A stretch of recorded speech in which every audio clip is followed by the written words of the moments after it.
Hello friends, आपका स्वागत है आपके अपने YouTube channel A to Z NCERT facts में।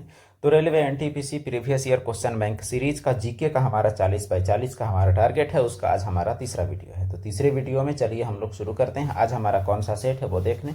1 मार्च का 2021 का जो एनटीपीसी CBT1 का एग्जाम हुआ था 10:30 से 12:30, यानी ये आपका सेकंड शिफ्ट है। तो सेकंड शिफ्ट का जो एग्जाम है इसी का हमारा सेट है। तो चलिए शुरू करते हैं हम लोग। अभी तक अगर आप चैनल में नए हैं तो जरूर जुड़ जाएं, आपको बहुत ही फायदा होने वाला है। और इसमें आपको रेलवे एनटीपीसी और ग्रुप डी का पूरा प्रीवियस ईयर क्वेश्चन बैंक का जीके का आपका तो सारा कराया जाएगा और साइंस का प्रॉपर तैयारी करवाया जा रहा है। तो चलिए देखते हैं आज का हमारा पहला सवाल। सवाल क्या कहता है? सवाल है, उस विकल्प का चयन कीजिए जिसमें दिए गए शब्द उसी संबंध को साझा करते हैं जो निम्नलिखित शब्द युग्म द्वारा साझा किया गया है। यानी लंबाई मीटर, यानी लंबाई को किससे मापते हैं? मीटर में। तो केल्विन को तापमान में मापते हैं क्या? या गुरुत्वाकर्षण को बल में, द्रव्यमान को ग्राम में, सेकंड को समय में। तो देखिए यहाँ आपका क्या है दिया हुआ है वो देखिए। लंबाई जो है उसको मीटर में मापते हैं। तो इधर आपका क्या है? इधर आपका भौतिक राशि है और इधर आपका मात्रक है। यही चीज आपको ख्याल रखना है। तो यहाँ आपका मापन और मात्रक से रिलेटेड सवाल है। तो देखते हैं कि कौन सा जवाब आपका सही होगा। आप भी आजमा लें। लंबाई को मीटर में मापते हैं तो किसको किस में मापेंगे, ये चीज आपसे पूछा गया है। तो देखिए इसका सही जवाब आपका है द्रव्यमान। द्रव्यमान को हम लोग ग्राम में माप सकते हैं। लंबाई को मीटर में अगर माप सकते हैं तो जो द्रव्यमान है उसे हम लोग किससे माप सकते हैं? उससे माप सकते हैं ग्राम में। लेकिन यहाँ ऑप्शन और भी देखिए। बाकी ऑप्शन में आपका क्या दिक्कत है या बाकी ऑप्शन आपका क्या हो सकता है, नहीं हो सकता है, उस पर गौर करते हैं। केल्विन में तापमान को मापते हैं, इसका मतलब इसका डायरेक्शन आपका इधर है और इसका डायरेक्शन आपका इधर है। अगर मात्रक की ओर अगर हम लोग ले जाएं तो गुरुत्वाकर्षण बल, इसका कहानी खत्म है। अब देखिए, समय को सेकंड में मापते हैं, इसका डायरेक्शन भी आपका इधर है। द्रव्यमान को ग्राम में मापते हैं, इसका डायरेक्शन इधर है। तो क्यों है इसका जवाब सी, यह आपको समझाने का प्रयास किया गया। अगला प्रश्न क्वेश्चन नंबर 2। सवाल कहता है कि निम्न में से कौन सा यह निर्धारित करता है कि रासायनिक अभिक्रिया नहीं हुई है? आकार में बदलाव, गैस की उत्पत्ति, रंग में परिवर्तन, अवस्था में परिवर्तन। तो देखिए, गैस की उत्पत्ति, रंग में परिवर्तन, अवस्था में परिवर्तन, यह सभी चीजें रासायनिक अभिक्रिया हुई हैं, यह बात को दर्शाती है। अब एक ही ऑप्शन आपके पास बचता है, वो है आपका आकार में परिवर्तन। तो आकार में परिवर्तन जो है वही आपको यह बताता है कि अभिक्रिया नहीं हुआ है। आकार में परिवर्तन तो एक भौतिक परिवर्तन है। अगला प्रश्न क्वेश्चन नंबर 7। सवाल है कि परमाणु ऊर्जा अधिनियम किस वर्ष की है जो नाभिकीय शक्ति उत्पादन के निजी नियंत्रण को प्रतिबंधित करता है? इसका मतलब ये हुआ कि अगर आप न्यूक्लियर ऊर्जा उत्पादन कर रहे हैं तो आप प्राइवेटली नहीं कर सकते। न्यूक्लियर पावर जो है इसका इस्तेमाल कोई भी प्राइवेट संस्था कभी नहीं कर सकता। यह परमाणु ऊर्जा अधिनियम के कौन से साल का अधिनियम के आधार पर है? तो इसका सही जवाब है आपका 1962। तो 1962 के परमाणु ऊर्जा अधिनियम के तहत कोई भी प्राइवेट व्यक्ति निजी नियंत्रण परमाणु शक्ति में नहीं कर सकता। अगला प्रश्न क्वेश्चन नंबर 8। सवाल है कि प्रसिद्ध कविता खूब लड़ी मर्दानी, खूब लड़ी मर्दानी वो तो झांसी वाली रानी थी जो कविता है, कि रचना किसके द्वारा की गई थी? श्री अरविंद, M.K. गांधी, सरोजनी नायडू या सुभद्रा कुमारी चौहान। तो इसका जो सही जवाब जो आपका हो जाएगा वो देख लें आप। सही जवाब है आपका सुभद्रा कुमारी चौहान के द्वारा खूब लड़ी मर्दानी नामक कविता की रचना की गई थी, जिसमें रानी लक्ष्मीबाई का चर्चा किया गया है। अगला प्रश्न क्वेश्चन नंबर 9। सवाल कहता है टुंड्रा वनस्पति यानी टुंड्रा वेजिटेशन कहाँ पाई जाती है? तो वन का वेजिटेशन का वनस्पति का एक प्रकार है टुंड्रा वनस्पति, जो कि ठंडे प्रदेशों में उगता है। तो यह कहाँ पाई जाती है? तो सही जवाब की तलाश में देखिए, मध्य मैदानी भाग, हिमालय क्षेत्र, पश्चिमी घाट या पूर्वी घाट। तो इसका जो सही जवाब आपका हो जाएगा वो आपका हो जाएगा हिमालय क्षेत्र। हिमालय क्षेत्र चूंकि ठंडा प्रदेश है तो ठंडे प्रदेशों में टुंड्रा वनस्पति पाई जाती है। अगला प्रश्न क्वेश्चन नंबर 16। अगला, भारत में नाभिकीय ऊर्जा का उपयोग करके विद्युत उत्पादन कब शुरू किया गया था? तो नाभिकीय ऊर्जा का उपयोग करके विद्युत उत्पादन कब शुरू किया गया? नवंबर 1969, नवंबर 1970, अक्टूबर 1969, अक्टूबर 1968। तो इसका जो सही जवाब जो हो जाएगा वो आपका है अक्टूबर 1968। तो परमाणु ऊर्जा, नाभिकीय ऊर्जा का उपयोग करके विद्युत उत्पादन कब शुरू किया गया? हालांकि नाभिकीय ऊर्जा का उपयोग करके विद्युत उत्पादन करने के लिए जिस यंत्र का उपयोग किया जाता है उसे हम लोग न्यूक्लियर रिएक्टर कहते हैं। तो न्यूक्लियर रिएक्टर में क्या होता है? नाभिकीय विखंडन होता है, कंट्रोल्ड नाभिकीय विखंडन, और इसी से आपका क्या उत्पन्न होता है? तो परमाणु ऊर्जा से बिजली उत्पन्न होता है। तो कंट्रोल्ड न्यूक्लियर फिजन यहाँ होता है, कंट्रोल न्यूक्लियर फिजन या कंट्रोल्ड नियंत्रित नाभिकीय विखंडन। इसका विस्तृत कभी हम लोग देखेंगे, अभी हम लोग काम से काम रखते हैं। अगला सवाल, क्वेश्चन नंबर 17 सवाल है, निम्न में से किसके द्वारा 1990 में किसी देश की समग्र सामाजिक और आर्थिक उपलब्धि यानी किसी देश का समग्र विकास के मापन हेतु प्रयुक्त एक सांख्यिकीय सूचकांक जिसे मानव विकास सूचकांक HDI या ह्यूमन डेवलपमेंट इंडेक्स कहते हैं, इसका सृजन किया गया था। तो बात यह है कि किसके द्वारा 1990 में HDI कॉन्सेप्ट लाया गया, ह्यूमन डेवलपमेंट इंडेक्स, ये आपसे पूछा गया है। सही जवाब आपका है डॉक्टर महबूबुल हक, जो कि पाकिस्तान के अर्थशास्त्री, और ये और अमर्त्य सेन दोनों मिलकर ये काम को किए थे, लेकिन ज़्यादा योगदान महबूबुल हक के होने के कारण नाम केवल इनका आता है। अमर्त्य सेन के बारे में और एक जानकारी, अमर्त्य सेन को 1998 में अर्थशास्त्र में आपका विश्व का सबसे बड़ा प्राइज नोबेल प्राइज मिला हुआ है। अगला प्रश्न है हमारा क्वेश्चन नंबर 18। सवाल कहता है कि NRDWP का पूर्ण रूप क्या है? National rural drinking water programme, national river development work programme, national road development work programme, national rail development work programme. तो इसका सही जवाब जो हो जाएगा वो क्या है, वो हम लोग जरा तलाश करें। सही जवाब ऑप्शन ए है। इसका मतलब ये हुआ कि national rural drinking water programme इसका पूर्ण रूप है, जो कि पेयजल से संबंधित है। अगला प्रश्न क्वेश्चन नंबर 20। सवाल कहता है कि प्राचीन समय में विकसित उन भूमिगत जलमार्गों का नाम बताएं। भूमिगत जलमार्ग मतलब जमीन के अंदर चलने वाले जलमार्ग, जाने वाले जलमार्ग यानी पानी, जिसमें सिंचाई के उद्देश्य से पानी को ढलान के रास्ते से गुरुत्वाकर्षण द्वारा खींचा जाता था। मतलब ढलान वाले इलाके में एक जगह से दूसरे जगह जल को भेजा जाता था, तो नदियों से, सहायक नदियों से, सुरंगों से या फिर कनात से उन संरचना को क्या कहा जाता था उस दौरान उन संरचनाओं को कनात कहा जाता था। कनात यानी ऐसा, यानी क्या बोलते हैं, भूमिगत जल के रास्ते जो कि गुरुत्वाकर्षण द्वारा, यानी जिधर ढलान होगा उधर पानी हड़हड़ा के जाएगा। वही आपसे सवाल पूछा गया है। अगला प्रश्न है क्वेश्चन नंबर 21। सवाल कहता है कि किस शहर के हवाई अड्डे पर लाल बहादुर शास्त्री की प्रतिमा स्थापित है? वाराणसी, चेन्नई, शिमला या हैदराबाद? तो इसका जो सही जवाब जो हो जाएगा वो सही जवाब है वाराणसी। वाराणसी अर्थात बनारस जो है, बनारस के हवाई अड्डे पर लाल बहादुर शास्त्री की प्रतिमा स्थापित है। अगला सवाल क्वेश्चन नंबर 24। सवाल कहता है, भारत के पहले स्वदेश निर्मित विमानवाहक पोत यानी एयरक्राफ्ट कैरियर का नाम क्या था? तो पहला स्वदेश निर्मित यानी भारत में ही बनाया गया विमानवाहक पोत जो है, पोत यानी बड़ा समुद्री जहाज का नाम क्या है? INS विजय, INS शक्ति, INS गरुड़ या INS विक्रांत? तो इसका सही जवाब क्या हो जाएगा? सही जवाब है आपका INS विक्रांत। तो भारत का पहला स्वदेश निर्मित विमानवाहक पोत जो है वो है INS विक्रांत। अगला प्रश्न है क्वेश्चन नंबर 26। सवाल कहता है, मानव जाति होमोसेपियंस के प्राचीन सदस्यों के अवशेष, मानव जाति जो होमोसेपियंस जो हम लोग हैं के प्राचीनतम सदस्यों का अवशेष किस रूप में देखे जा सकते हैं? कहाँ कहाँ देखे जा सकते हैं? उत्तरी अमेरिका, अंटार्कटिका, एशिया या अफ्रीका? यानी मानव जाति का उद्भव कहाँ हुआ, यही सवाल आपसे पूछा गया है। सही जवाब आपका क्या है? वो अफ्रीका। अफ्रीका मानव जाति का उद्भव का स्थान माना जाता है। होमोसेपियंस के प्राचीन सदस्य के अवशेष अफ्रीका से ही मिले हैं। अगला प्रश्न क्वेश्चन नंबर 29। सवाल कहता है कि मानव अधिकारों की सार्वभौम घोषणा, मानव अधिकारों की सार्वभौम घोषणा जो कि आपका, जिसके आधार पर मानवाधिकार आयोग का गठन हुआ है, समझिए कि मसौदा समिति का अध्यक्ष कौन थे?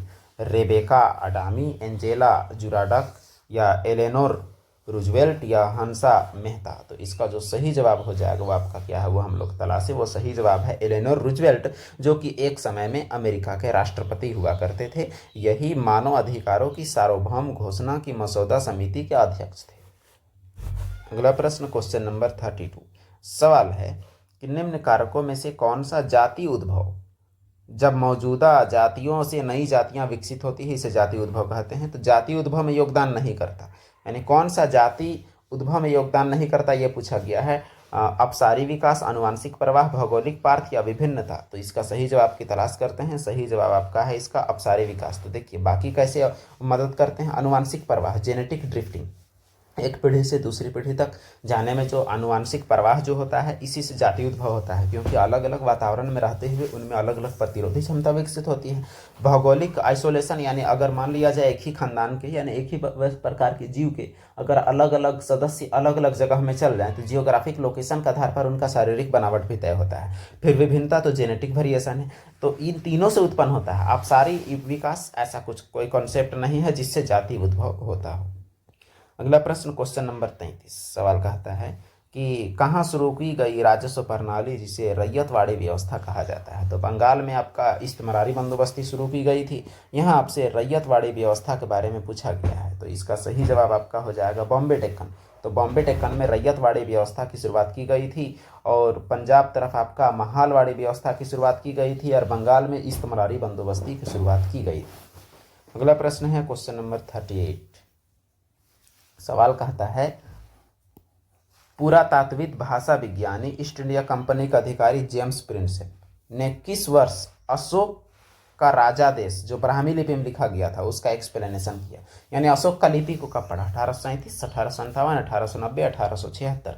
तो इसका जो सही जवाब हो जाएगा जेम्स प्रिंसेप का पढ़ा गया ईयर, तो वो हो जाएगा 1837। 1837 में जेम्स प्रिंसेप ने, जो ईस्ट इंडिया कंपनी का अधिकारी था, अशोक का लिपि को जो ब्राह्मी लिपि में लिखा गया था उसे पढ़ा और उसका एक्सप्लेनेशन दिया। अगला प्रश्न हमारा है क्वेश्चन नंबर 39। ये सवाल बनाने वाले ने इंग्लिश में ट्रांसलेट करके बनाया है, शायद नहीं समझ में आया होगा हिंदी में, इसलिए सवाल है विच among the following is an input device in the context of computer system. Computer system के संदर्भ में निम्न में से कौन सा एक आउटपुट डिवाइस है। आउटपुट डिवाइस कौन सा है। तो कंप्यूटर में दो प्रकार के डिवाइस होते हैं, कि इनपुट और एक आउटपुट, वही आपको बताना है। Magnetic scanner, track ball, light pen या प्लॉटर। तो आउटपुट कौन है इनमें से, तो इसे हम लोग तलाश करते हैं। देखिए मैग्नेटिक स्कैनर, इसमें हम लोग इमेज को कंप्यूटर में डालते हैं स्कैन करके, तो ये आपका इनपुट है। ट्रैक बॉल ये भी आपका इनपुट है, माउस का काम करता है। लाइट पेन ये भी आपका इनपुट है, जिससे अभी लिखा जा रहा है आपके स्क्रीन पर, ये भी लाइट पेन ही है। प्लॉटर क्या करता है, प्लॉटर आपका पोस्टर छापता है, यानी यह एक प्रकार का प्रिंटर है। तो इसका मतलब ये हुआ कि यही है हमारा सस्पेक्ट जिसका तलाश में हम लोग तभी से विश्लेषण कर रहे हैं। तो सही जवाब आपका क्या है, सही जवाब है आपका ऑप्शन 4 यानी प्लॉटर। अगला प्रश्न क्वेश्चन नंबर 41 सवाल कहता है कि इंद्रधनुष 2.0 किससे संबंधित है। सार्वजनिक क्षेत्रक बैंकों का पुनर्पूंजीकरण, ग्रामीण बुनियादी ढांचा विकास, निजी क्षेत्रक बैंकों का पुनर्पूंजीकरण, निर्यात आयात बैंकों का पुनर्पूंजीकरण। तो सही जवाब का तलाश करते हैं। सही जवाब है सार्वजनिक बैंकों का पुनर्पूंजीकरण। जो भी सार्वजनिक बैंक है जिनकी संख्या वर्तमान में आपका 12 है, उस दौरान जब चालू किया गया होगा उस दौरान अलग रहा होगा। तो इंद्रधनुष 2.0 के तहत जो भी सार्वजनिक क्षेत्र के बैंक है उनको दोबारा पूंजी दे के मजबूत करने का किया गया एक प्रयास है, जिसका नाम इंद्रधनुष 2.0 है। अगला प्रश्न क्वेश्चन नंबर 42 सवाल कहता है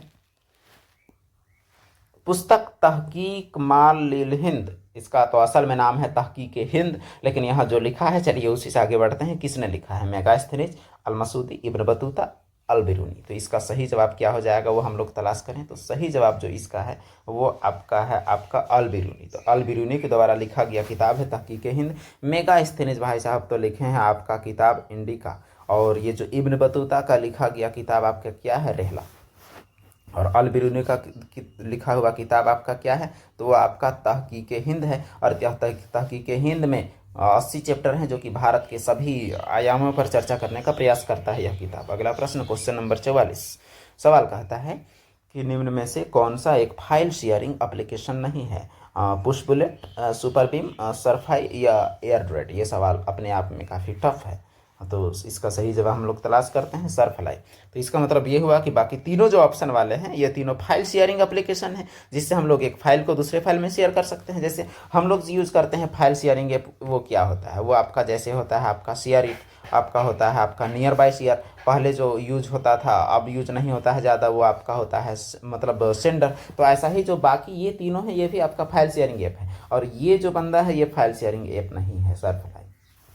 अगला प्रश्न क्वेश्चन नंबर 46 सवाल है 4 शब्द दिए गए हैं जिनमें से 3 किसी न किसी तरह समान है और एक असमान है। चलिए प्रयास करते हैं जानने का। तो असमान कौन है, कावेरी, कृष्णा, ब्रह्मपुत्र, गोदावरी। और कैसे है वो भी हम लोग देख लें। तो चलिए आंसर से उसके बाद शुरुआत करते हैं। सही जवाब है ब्रह्मपुत्र। देखिए इसमें आपका सीधा है कावेरी कृष्णा और गोदावरी, ये तीनों के तीनों प्रायद्वीपीय नदियां हैं, तीनों के तीनों प्रायद्वीपीय नदियां हैं। और ये जो ब्रह्मपुत्र है ये आपका हिमालयन रिवर है, यानी हिमालयी नदी है जो कि हिमालय पर्वत से निकलती है। बस यही अंतर काफी है असंगत के लिए। अगला प्रश्न क्वेश्चन नंबर 52 सवाल है, कब भारत के सबसे बड़े उद्योगपतियों ने देश में एक नियोजित अर्थव्यवस्था की स्थापना हेतु एक साथ मिलकर एक संयुक्त प्रस्ताव तैयार किया? यानी नियोजित अर्थव्यवस्था यानी प्लान्ड इकोनॉमी। भारत में ऐसा हुआ है कि उद्योगपति ही चाहते थे कि सरकार कंट्रोल करे। 1944 में, 1941, 1940 या 1936। तो इसका सही जवाब क्या है? इसका सही जवाब आपका है 1944। 1944 में भारत के सबसे बड़े उद्योगपति सब मिल के प्लान किए कि यहाँ प्लान्ड इकोनॉमी होना चाहिए, यानी सरकार कंट्रोल करना चाहिए इकोनॉमी को, तभी ज़्यादा मजबूती मिल पाएगा। जबकि बाकी देशों में अर्थशास्त्री ये क्या बोलते हैं, उद्योगपति चाहते हैं कि सरकार कंट्रोल ना करे। अगला प्रश्न क्वेश्चन नंबर 56 सवाल है कि गोल गुंबज किस राज्य में स्थित है? एमपी, तमिलनाडु, हिमाचल प्रदेश, कर्नाटक। तो गोल गुंबद कहाँ स्थित है? चलिए फैक्चुअल क्वेश्चन की ओर। तो ये है कर्नाटक में स्थित। कर्नाटक में आपका गोल गुंबद स्थित है जो कि बीजापुर में है। अगला प्रश्न क्वेश्चन नंबर 57 पीएचडी किस प्रकार की कंप्यूटर फाइल का एक्सटेंशन होता है? कोई भी फाइल का एक्सटेंशन होता है, जैसे पीडीएफ का लास्ट में आप देखते होंगे .pdf लिखा हुआ, MP4 के लास्ट में .mp4, तो वैसा फाइल का पता चलता है कि वो फाइल कौन सा है। तो पीएचडी क्या होता है तो वो हम लोग तलाशें। एडोब फोटोशॉप, एडोब एक्रोबैट या फोटोशॉप पेंट शॉप प्रो या माइक्रोसॉफ्ट वर्ड। तो जो आपका पीएचडी है वो आपका होता है एडोब फोटोशॉप। फोटोशॉप में आप जब भी कोई काम करते हैं उसे आप सेव कीजिएगा ना, तो .psd में आपका सेव होगा। यही है आपका एडोब फोटोशॉप का फाइल एक्सटेंशन। अगला सवाल क्वेश्चन नंबर 60 सवाल कहता है कि ब्रिटिश साम्राज्य से भारत की स्वतंत्रता के बाद भारत के प्रधानमंत्री जवाहरलाल नेहरू ने किसकी अध्यक्षता में परमाणु विकास कार्यक्रम को मंजूरी दी? यानी परमाणु विकास कार्यक्रम को मंजूरी किसकी अध्यक्षता में जवाहरलाल नेहरू ने दिया? तो पहला ऑप्शन आपका सही है, वो आपका है होमी जहांगीर भाभा। तो होमी जहांगीर भाभा ये परमाणु ऊर्जा वाले में है और विक्रम साराभाई ये अंतरिक्ष विज्ञान वाले में है। तो दोनों का नाम अलग अलग में है और तो ये आपका परमाणु ऊर्जा से संबंधित है। दोनों का नाम में आप कंफ्यूज हो सकते हैं, इसलिए आपको दोनों बताया गया, दोनों मिलते जुलते हैं इस वजह से। अगला प्रश्न क्वेश्चन नंबर 63 सवाल कहता है कि इनमें से किस प्रकार के अंगों की बुनियादी संरचना और उत्पत्ति समान होती है, कार्य अलग? यानी जाति समान, काम अलग। तो समधर्मी, समजात, विषमधर्मी, समवृत्ति। तो इसका जो सही जवाब हो जाएगा, ये 10वां क्लास एनटीईआरटी से पूछा गया सवाल है। समजात अंग उसे कहते हैं। समजात अंग उसे कहते हैं जिनकी उत्पत्ति समान हो, काम अलग हो, और जिनका उत्पत्ति अलग, काम समान, तो उसे हम लोग कहते हैं एनालोगस यानी समवृत्ति या समरूप अंग कहते हैं। तो चौथा ऑप्शन, दूसरा ऑप्शन आपके लिए बहुत ही जरूरी है। अगला प्रश्न क्वेश्चन नंबर 64 सवाल है, निम्न में से किसे वर्ष 1938 और 39 में कांग्रेस के अध्यक्ष के रूप में निर्वाचित किया गया था? पटेल, राजेंद्र प्रसाद, भीमराव अम्बेडकर, सुभाष चंद्र बोस। तो सही जवाब क्या हो जाएगा वो तलाशी। सही जवाब आपका है सुभाष चंद्र बोस। सुभाष चंद्र बोस को 38-39 में कांग्रेस का अध्यक्ष बनाया गया और 39 में कांग्रेस का अध्यक्ष से भी और कांग्रेस के सदस्य से भी इस्तीफा देकर फॉरवर्ड ब्लॉक की स्थापना करते हुए वे चले गए विदेश और विदेश में रह के ही स्वतंत्रता संग्राम की लड़ाई में अपना योगदान दिया। अगला प्रश्न क्वेश्चन नंबर 66 सवाल है कि श्रवण बेलगोला में स्थित गोमतेश्वर की मूर्ति किस सामग्री से बनी है? ग्रेनाइट, संगमरमर, लाल पत्थर या लौह-यश। तो गोमतेश्वर की मूर्ति किस सामग्री से बनी है, जो कि अपने आप में एक बहुत ही विशाल मूर्ति है? तो सही जवाब इसका क्या है? ग्रेनाइट। तो ग्रेनाइट से बनाया गया वह मूर्ति जैन धर्म से संबंधित है। श्रवण बेलगोला वह स्थान है जहाँ चंद्रगुप्त मौर्य की मृत्यु हुई थी। अगला प्रश्न क्वेश्चन नंबर 68 अंगूर की खेती यानी विटीकल्चर इनमें से किस क्षेत्र की विशेषता है? ऑस्ट्रेलिया, भूमध्य सागरीय क्षेत्र, उत्तरी कैलिफोर्निया या ऑस्ट्रिया। तो इसका जो सही जवाब है वो आपका है भूमध्य सागरीय क्षेत्र। भूमध्य सागर के क्षेत्र में एक विशेष प्रकार की बारिश होती है और जिसके वजह से अंगूर की खेती में अंगूर में रस ज़्यादा होता है और अंगूर की खेती के लिए वह क्षेत्र बहुत फेमस है। और जब बल्कि उस क्षेत्र में अंगूर की खेती ज़्यादा होने की वजह से वहाँ शराब का उत्पादन भी बहुत ज़्यादा होता है। अगला प्रश्न क्वेश्चन नंबर 69 सवाल कहता है कि बाणभट्ट किस राजा के दरबारी कवि थे? चंद्रगुप्त, हर्षवर्धन, अशोक या समुद्रगुप्त। तो बाणभट्ट के बारे में पूछा गया है जिन्होंने हर्षचरित नामक किताब लिखा था। जवाब आपके पास उम्मीद है आ गया होगा। तो सही जवाब आपका क्या है? हर्षवर्धन। बाणभट्ट हर्षचरित किताब हर्षवर्धन के काल में दरबारी कवि। अगला प्रश्न क्वेश्चन नंबर 73 सवाल है, लैंगिक प्रजननशील प्राणियों में समान गुण के वंशाणुओं यानी जीन के कितने प्रतिरूप मौजूद होते हैं? 1, 4, 2 या 3? तो इसका सही जवाब क्या हो जाएगा? इसका सही जवाब है 2। इसका एक्सप्लेनेशन जानते हैं। देखिए, जो भी जीव लैंगिक रूप से प्रजनन करते हैं तो उनका जो जीन होता है वो दो सेट में होता है। 2 सेट में होने की वजह से उसका प्रतिलिपिकरण होता है, इसलिए 2 सेट में होता है। 1 सेट अगला पीढ़ी में आपका जाता है, 1 सेट बरकरार रखता है। अगला प्रश्न क्वेश्चन नंबर 75 व्यापार और आर्थिक संबंध समिति TERC का प्रमुख कौन होता है? वित्त मंत्री, नीति आयोग का उपाध्यक्ष, RBI का गवर्नर, प्रधानमंत्री? तो इसका जो सही जवाब जो हो जाएगा वो आपका क्या होगा? वो आपका हो जाएगा प्रधानमंत्री। तो व्यापार और आर्थिक संबंध समिति का प्रमुख जो होते हैं वो आपका होते हैं प्रधानमंत्री। अगला प्रश्न क्वेश्चन नंबर 76 सवाल है, निम्न में से कौन सा ग्रेगर मेंडल के वंशानुगति नियम के अंतर्गत नहीं है? पृथक्करण का सिद्धांत, और डोमिनेंस यानी प्रभुत्व का सिद्धांत, स्वतंत्र वर्गीकरण, इंडिपेंडेंट असॉर्टमेंट का सिद्धांत, बायोपिक्स का सिद्धांत? तो इसका सही जवाब जो उन्होंने नहीं दिया वो आपसे पूछा गया है, तो उन्होंने क्या नहीं दिया? चलिए प्रयास करते हैं। तो सही जवाब आपका है 4, बायोपिक्स का सिद्धांत नहीं दिया।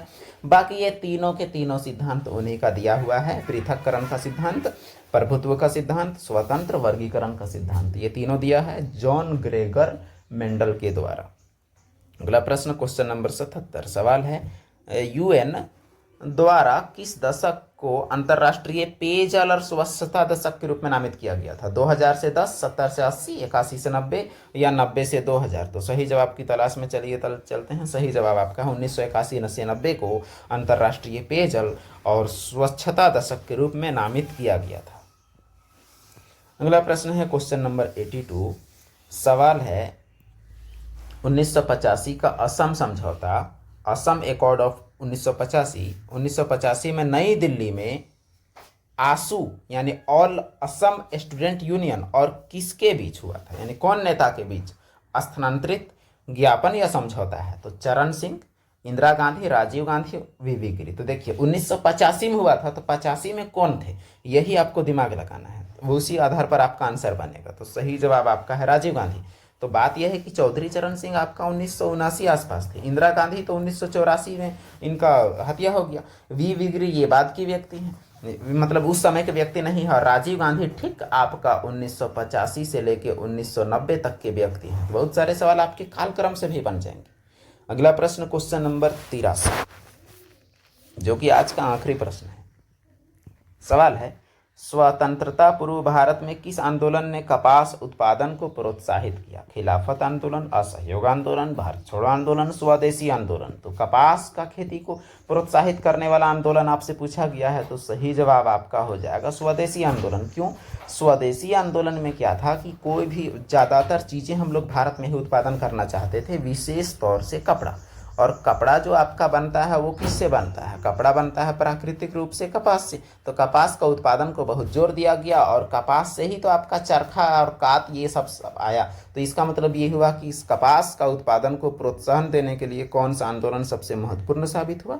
तो वो आंदोलन है स्वदेशी आंदोलन। तो चलिए इसी के साथ आज का हमारा जो 40 क्वेश्चन का सीरीज है वो खत्म होता है। आप आने वाले वीडियो का इंतजार करें, बाकी वीडियो तब तक देखते रहें और पढ़ते रहें बाकी चीज़ों को। एग्जाम हम लोगों को हर हाल में इस बार निकालना है, निकालने के लिए हमें धैर्य रखना पड़ेगा और साथ में खूब पढ़ना पड़ेगा। तो चलिए हमारी मदद अपने ओर से तो बनी ही रहेगी, आप भी अपना 100% दें ताकि आपको सफलता पूर्ण रूप से मिले। तो चलिए मिलते हैं अगले वीडियो में, तब तक के लिए चैनल से जुड़े रहें। धन्यवाद।